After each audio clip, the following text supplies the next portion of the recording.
ಬೆಂಗಳೂರಿನಲ್ಲಿ 4 ತಿಂಗಳಲ್ಲಿ ನಿರ್ಮಾಣಗೊಂಡಿದ್ದ ಅಪಾರ್ಟ್ಮೆಂಟ್ ಅನ್ನು ಇವತ್ತು ನೆಲಕ್ಕೆ ಉರುಳಿಸಲಾಯಿತು. ಕಾಮಗಾರಿ ಪೂರ್ಣಗೊಳ್ಳುವ ಮೊದಲೇ ಕಟ್ಟಡ ಅರ್ಧಕ್ಕೆ ವಾಲಿದ್ದು ಆತಂಕ ಸೃಷ್ಟಿಸಿತ್ತು. ಸದ್ಯ ಕಟ್ಟಡ ನೆಲಸಮಗೊಳಿಸುವ ಕಾರ್ಯ ನಡೀತಾ ಇದ್ದು ಜನರು ನೆಮ್ಮದಿಯ ನಿಟ್ಟುಸಿರು ಬಿಡುತ್ತಿದ್ದಾರೆ.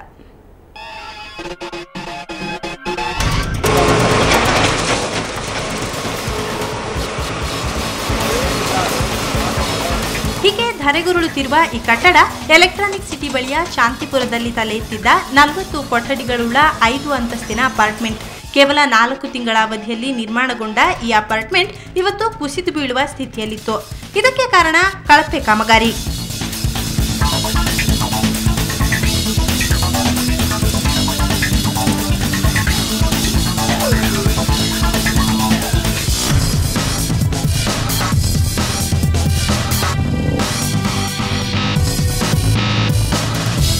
ಉದ್ಯಮಿ ವಿಜಯ್ ಎಂಬುವರು ತಮಿಳುನಾಡು ಮೂಲದ ಗುತ್ತಿಗೆದಾರನಿಗೆ ಕಟ್ಟಡ ನಿರ್ಮಾಣದ ಗುತ್ತಿಗೆ ನೀಡಿದ್ರು.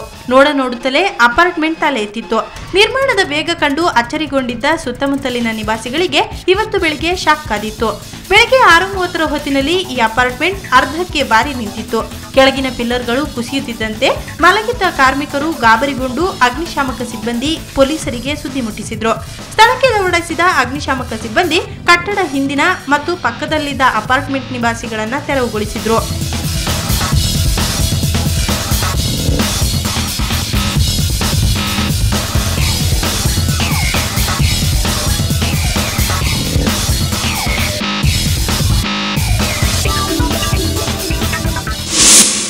ಪಬ್ಲಿಕ್ಸ್ನ ಹೊರಗಡೆ ಪಬ್ಲಿಕ್ ಮಾಡಿದ್ದೀವಿ. ಇನ್ನು ಮುಂದೆ ಏನು ಅನಾಹುತ ಆದರೂ ನಾವು ಮುಂದೆ ನಿಂತು ಕೆಲಸ ಮಾಡೋಕ್ಕೆ ನಾವು ತಯಾರಾಗಿ ನಿಂತಿದ್ದೀವಿ. ಏನೇ ಅನಾಹುತ ಆಗಿಲ್ಲ, ಇನ್ನು ಮುಂದೆ ಆಗೋದು ಬೇಡ ಅಂತ ಬಂದು ನಮ್ಮ department head of the department ನಮಗೆ ದೂರ ಅಗ್ನಿಶಾಮಕ ದಳದವರು ಯಾವಾಗ ಮುನ್ನೆಚ್ಚರಿಕೆ ಕ್ರಮವಾಗಿ ಮುಂದೆ ಏನೇ ಆದರೂ ಅನಾಹುತ ತಪ್ಪಿಸೋಕ್ಕೆ ಪಬ್ಲಿಕ್ ಸಿಬ್ಬಂದಿಗಳಿಗೆ ತೊಂದರೆ ಆಗದಂಗೆ ಕಾಪಾಡಿ ಅಂತ ಹೇಳಿದ್ದಾರೆ. ನಾವು ಅದನ್ನು ಕಾಪಾಡ್ಕೊಂಡು ಹೋಗ್ತಾ ಇದ್ದೀವಿ. ಅಚ್ಚರಿಯ ಸಂಗತಿ ಅಂದ್ರೆ ಈ ಕಟ್ಟಡ ನಿರ್ಮಾಣಕ್ಕೆ ಮಾಲೀಕರು ಆನೇಕಲ್ ತಾಲೂಕು ಪಂಚಾಯಿತಿಯಿಂದ ಎನ್ಒಸಿಯನ್ನೇ ತೆಗೆದುಕೊಂಡಿಲ್ಲ. ಸ್ಥಳಕ್ಕೆ ಭೇಟಿ ನೀಡಿ ಪರಿಶೀಲನೆ ನಡೆಸಿದ ನಗರ ಜಿಲ್ಲಾಧಿಕಾರಿ ಅಯ್ಯಪ್ಪ, ತಹಸೀಲ್ದಾರ್ ಕಟ್ಟಡ ಮಾಲೀಕನ ವಿರುದ್ಧ ಕ್ರಿಮಿನಲ್ ಕೇಸ್ ದಾಖಲಿಸುವುದಾಗಿ ಹೇಳಿದ್ರು. ಇದಕ್ಕೆ ಇವತ್ತು ಈಗ ಅದ್ರ ಬಗ್ಗೆ ನಾನು ಡಿಸಿಷನ್ ತಗೊಂಡ್ಮೇಲೆ ಇದನ್ನ ಡಿಮಾಲಿಷ್ ಮಾಡಿದ ಮೇಲೆ ನಾನು ಅದ್ರ ಬಗ್ಗೆ ಆ್ಯಕ್ಷನ್ ತಗೊಳ್ತೀನಿ. ಹೌದು ಮಾಡಬೇಕಾಗುತ್ತೆ, ಬಟ್ ಇನ್ನೂ ಸಿಕ್ಕಿಲ್ಲ ಅವರು ಎಲ್ಲಿ ಇದಾಗಿಲ್ಲ. ನಾವು ಮಾಡ್ತೀವಿ, ಅವ್ರ ಮೇಲೆ ಕ್ರಿಮಿನಲ್ ಮೊಕದ್ದಮೆ ದಾಖಲು ಮಾಡ್ತೀವಿ. ಕುಸಿಯುವ ಸ್ಥಿತಿಯಲ್ಲಿ ನಿಂತಿದ್ದ ಅಪಾರ್ಟ್ಮೆಂಟ್ ಅನ್ನ ನೆಲಸಮಗೊಳಿಸುವಂತೆ ಜಿಲ್ಲಾಧಿಕಾರಿ ಆದೇಶ ನೀಡಿದ್ರು. ಅದರಂತೆ ಸಂಜೆ ಹೊತ್ತಿಗೆ 5 ಅಂತಸ್ತಿನ ಕಟ್ಟಡ ಧ್ವಂಸ ಕಾರ್ಯಾಚರಣೆ ಆರಂಭವಾಯಿತು. ಅರ್ಧಕ್ಕೆ ಬಾಲಿ ನಿಂತಿದ್ದ ಕಟ್ಟಡವನ್ನ ನೆಲಕ್ಕೆ ಉರುಳಿಸಲಾಯಿತು. ಇದರಿಂದ ಮುಂದಾಗಬಹುದಿದ್ದ ದುರಂತವೊಂದು ತಪ್ಪಿದಂತಾಗಿದೆ.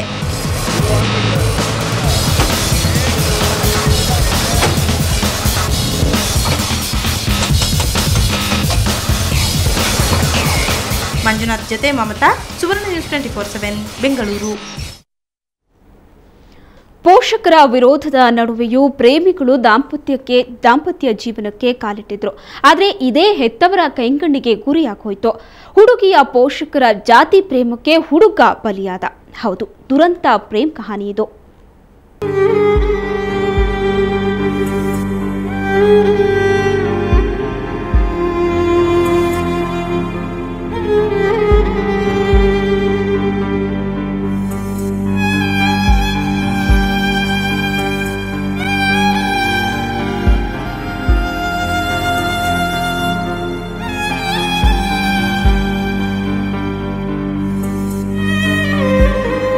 ಈ ಫೋಟೋದಲ್ಲಿ ಕಾಣ್ತಿರೋ ಹುಡುಗ ಮಂಜುನಾಥ್. ಮೂಲತಃ ತಮಿಳುನಾಡಿನವನು. ಬೆಂಗಳೂರು ವಿಶ್ವವಿದ್ಯಾಲಯದ ಕೆಮಿಸ್ಟ್ರಿ ಲ್ಯಾಬ್ ಅಸಿಸ್ಟೆಂಟ್ ಆಗಿ ಕೆಲಸ ಮಾಡ್ತಿದ್ದ. ಸಹೋದ್ಯೋಗಿ ಉಷಾರಾಣಿಯನ್ನ 2 ವರ್ಷದಿಂದ ಪ್ರೀತಿಸಿದ. ಇವರಿಬ್ಬರ ಪ್ರೀತಿಗೆ ಅಡ್ಡಿಯಾಗಿದ್ದು ಮಾತ್ರ ಜಾತಿ. ಪೋಷಕರ ವಿರೋಧವನ್ನು ಲೆಕ್ಕಿಸದೆ ಮಂಜುನಾಥ್ ಮತ್ತು ಉಷಾ ಮಾರ್ಚ್ 2ರಂದು ಧರ್ಮಸ್ಥಳದಲ್ಲಿ ಸತಿಪತಿಗಳಾದ್ರು. ಕಾಲೇಜಲ್ಲಿ ಎಲ್ಲರೂ ಚೆನ್ನಾಗಿ ಮಾತಾಡೋದು, ಸ್ಟಾಫ್ ಇವ್ರ ಹತ್ರ ಮಾತಾಡ್ತಾರಲ್ಲ, ನಾವು ಎಕ್ಸಾಕ್ಟ್ ಮಾಡಿರಲಿಲ್ಲ. ಲವ್ ಮಾಡ್ತಿದ್ದಾನೆ, ಲವ್ ಆಗ್ತಿದೆ ಅಂತ ನಮ್ಗೆ ಗೊತ್ತಿಲ್ಲ. ಆಮೇಲೆ ಇದೇ ಥರ ಬಂದ್ಬಿಟ್ಟು ಶುಕ್ರವಾರ, ಡೇಟ್ ಎಷ್ಟು ಹೇಳಿದ್ರು, ಶುಕ್ರವಾರ 2ನೇ ತಾರೀಕು ಶುಕ್ರವಾರ ಬಂದ್ಬಿಟ್ಟು, ಅಮ್ಮ ಈ ಥರ ನಾನು ದೇವಸ್ಥಾನಕ್ಕೆ ಹೋಗ್ತೀನಿ, ಅಲ್ಲಿ ಕಾಲೇಜಲ್ಲಿ ಬಂದ್ಬಿಟ್ಟು ಎಲ್ಲರೂ ನಂದು 28ನೇ ತಾರೀಕು ಮದುವೆ, ಎಲ್ಲರೂ ಬಂದುಬಿಡಿ, ನಾನು ಹೇಳ್ತೀನಿ, ಹುಡುಗಿ ಹೆಸರು ಹೇಳ್ತೀನಿ, ಹುಡುಗಿನ ತೋರಿಸ್ತೀನಿ ಅಂತ ಎಲ್ಲರಿಗೂ ಹೇಳಿದ್ದಾನೆ. ಸ್ಟಾಫ್ಗೆ ಅವ್ರಿಗೆ ಎಲ್ಲ ಮೆಸೇಜ್ ಮಾಡಿದ್ದಾನೆ, ಎಲ್ಲ ಹೇಳಿದ್ದಾನೆ.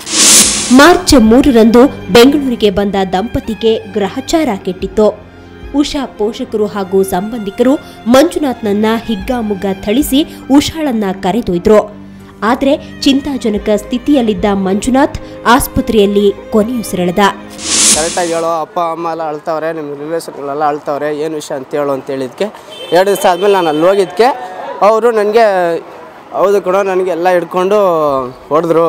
ಹುಡುಗಿನೂ ನಾನು ತಾಳಿ ಕಟ್ಟಿದ್ದೆ, ಧರ್ಮಸ್ಥಳದಲ್ಲಿ ತಾಳಿ ಕಟ್ಕೊಂಡು ನಾನು ಬರ್ತಾ 6 ಗಂಟೆಗೆ ಬಂದೆ. ಘಟನೆಗೆ ಸಂಬಂಧಿಸಿದಂತೆ ಮಂಜುನಾಥ್ ಕುಟುಂಬದ ಸದಸ್ಯರು ಪೀಣ್ಯ ಪೊಲೀಸರಿಗೆ ದೂರು ನೀಡಿದ್ದಾರೆ.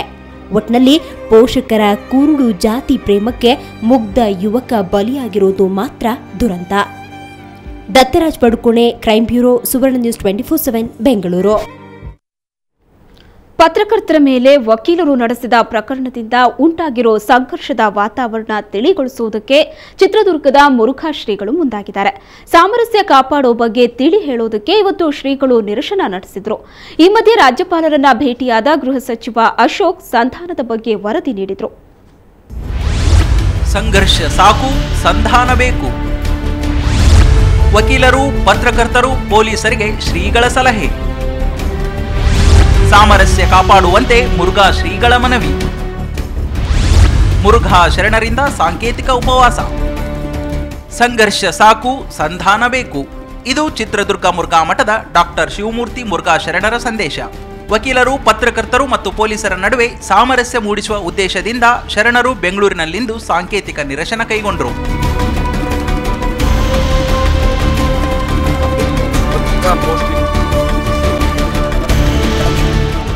ಸರ್ಕಾರದ ಪ್ರತಿನಿಧಿಯಾಗಿ ಕಾನೂನು ಸಚಿವ ಸುರೇಶ್ ಕುಮಾರ್, ಪತ್ರಕರ್ತರ ಪ್ರತಿನಿಧಿಯಾಗಿ ವರದಿಗಾರರ ಕೂಟದ ಅಧ್ಯಕ್ಷ ಕೆವಿ ಪ್ರಭಾಕರ್ ಮತ್ತು ಬೆಂಗಳೂರು ವಕೀಲರ ಸಂಘದ ಅಧ್ಯಕ್ಷ ಸುಬ್ಬಾರೆಡ್ಡಿ ಹಾಗೂ ವಕೀಲ ಶ್ರೀಕಾಂತ್ ಪಾಲ್ಗೊಂಡಿದ್ದರು. ಇವರೊಂದಿಗೆ ಮಾತನಾಡಿದ ಶ್ರೀಗಳು ಹಳೆಯದನ್ನು ಮರೆಯಿರಿ, ಮುಂದೆ ಇಂಥ ಘಟನೆ ಆಗದಂತೆ ಎಚ್ಚರ ವಹಿಸಿ ಅಂತ ಸಲಹೆ ನೀಡಿದರು. ಇದಕ್ಕೆ ಸಮ್ಮತಿಸಿದ ನಾಯಕರು ನಾಳೆ ಅಂತಿಮ ನಿರ್ಧಾರ ಕೈಗೊಳ್ಳುವುದಾಗಿ ತಿಳಿಸಿದರು. ಹೀಗಾಗಿ ಸ್ವಾಮೀಜಿಗಳು ಉಪವಾಸ ಕೈಬಿಟ್ಟರು. ಆತಂಕ ಇರುವಂಥ ಒಂದು ಸಂದರ್ಭವನ್ನು, ಒಂದು ನಿರಾತಂಕ ಒಂದು ವಾತಾವರಣವನ್ನು ನಿರ್ಮಾಣ ಮಾಡಲಿಕ್ಕೆ ನಮ್ಮ ಶ್ರೀಮಠದ ಮುಖಾಂತರವಾಗಿ ವಿವಿಧ ಜನಪರ ಸಂಘಟನೆಗಳ ಮುಖಾಂತರ ನಾವು ಕೈಗೊಂಡಂಥ ಈ ಸಾಂಕೇತಿಕವಾಗಿರುವಂಥ ಉಪವಾಸ, ಇಂಥ ಒಂದು ಉಪವಾಸದ ಮುಖಾಂತರವಾಗಿ ಅಥವಾ ಒಂದು ನಿರಸನದ ಮುಖಾಂತರವಾಗಿ 3 ಕ್ಷೇತ್ರದ ಜನರನ್ನು ಹತ್ತಿರ ತರುವಂಥ ಒಂದು ಪ್ರಯತ್ನ ಇಲ್ಲಿ ಮಾಡಲಾಗಿದೆ. ಈ ಮಧ್ಯೆ ರಾಜ್ಯಪಾಲರನ್ನು ಭೇಟಿಯಾದ ಗೃಹ ಸಚಿವ ಆರ್ ಅಶೋಕ್ ಹಲ್ಲೆ ಪ್ರಕರಣದ ನಂತರದ ಸ್ಥಿತಿ ಹಾಗೂ ಸಂಧಾನ ಪ್ರಕ್ರಿಯೆಗಳ ಬಗ್ಗೆ ವಿವರ ನೀಡಿದರು. ಸರ್ಕಾರ ಕೈಗೊಂಡ ಕ್ರಮಗಳ ಬಗ್ಗೆ ರಾಜ್ಯಪಾಲರು ತೃಪ್ತಿ ವ್ಯಕ್ತಪಡಿಸಿದ್ದಾರೆ ಅಂತ ಅಶೋಕ್ ತಿಳಿಸಿದರು. ಕಳೆದ 1 ವಾರದಿಂದ ನಡೆದಂಥ ಘಟನಾವಳಿಗಳನ್ನು ರಾಜ್ಯಪಾಲರ ಗಮನಕ್ಕೆ ತಂದಿದ್ದೀನಿ. ಸರ್ಕಾರ ಏನೇನು ಕ್ರಮಗಳನ್ನು ತೆಗೆದುಕೊಂಡಿದೆ ಮತ್ತು ಅಡ್ವೊಕೇಟ್ಸ್ ಇರ್ಬೋದು, ಮಾಧ್ಯಮದವ್ರನ್ನೆಲ್ಲ ಕರೆದು ಮಾತಾಡಿ ಇದನ್ನು ಇಲ್ಲಿಗೆ ಅಂತ್ಯ ಮಾಡಬೇಕು ಅಂತೇಳಿ ವಿನಂತಿಯನ್ನು ಮಾಡಿರುವಂಥದ್ದು. ಎಲ್ಲ ಘಟನಾವಳಿಗಳನ್ನು ಗೌರವಾನ್ವಿತ ರಾಜ್ಯಪಾಲರಿಗೆ ನಾನು ವಿನಂತಿಯನ್ನು ಮಾಡಿದ್ದೀನಿ, ಹೇಳಿದ್ದೀನಿ ಈ ಥರದ ಘಟನೆಗಳೆಲ್ಲ ಆಗಿದೆ ಅಂತ. ಇವಾಗ ಏನು ಸರ್ಕಾರ ಏನು ಕ್ರಮಗಳನ್ನು ತೆಗೆದುಕೊಂಡಿದೆ ಅದು ಸರಿ ಇದೆ ಅನ್ನೋ ಮಾತನ್ನು ಸಹ ರಾಜ್ಯಪಾಲರು ಹೇಳಿದ್ದಾರೆ. ಒಟ್ಟಾರೆ ವಕೀಲರು ಕೋರ್ಟ್ ಕಲಾಪ ಬಹಿಷ್ಕರಿಸಿರುವುದರಿಂದ ಕಕ್ಷಿದಾರರು ಸಂಕಷ್ಟಕ್ಕೆ ಸಿಲುಕಿದ್ದಾರೆ. ಈ ಬಗ್ಗೆ ಸರ್ಕಾರ ಮೌನಕ್ಕೆ ಶರಣಾಗಿದ್ದರೂ ವಿಷಯದ ಗಂಭೀರತೆ ಅರಿತ ಮುರುಘಾ ಶರಣರು ಸಾಮರಸ್ಯ ಮೂಡಿಸಲು ಮುಂದಾಗಿರುವುದು ಉತ್ತಮ ಬೆಳವಣಿಗೆ. ಧರಣೇಶ್ ಬೂಕನಕೆರೆ, ಸುವರ್ಣ ನ್ಯೂಸ್ 24/7 ಬೆಂಗಳೂರು.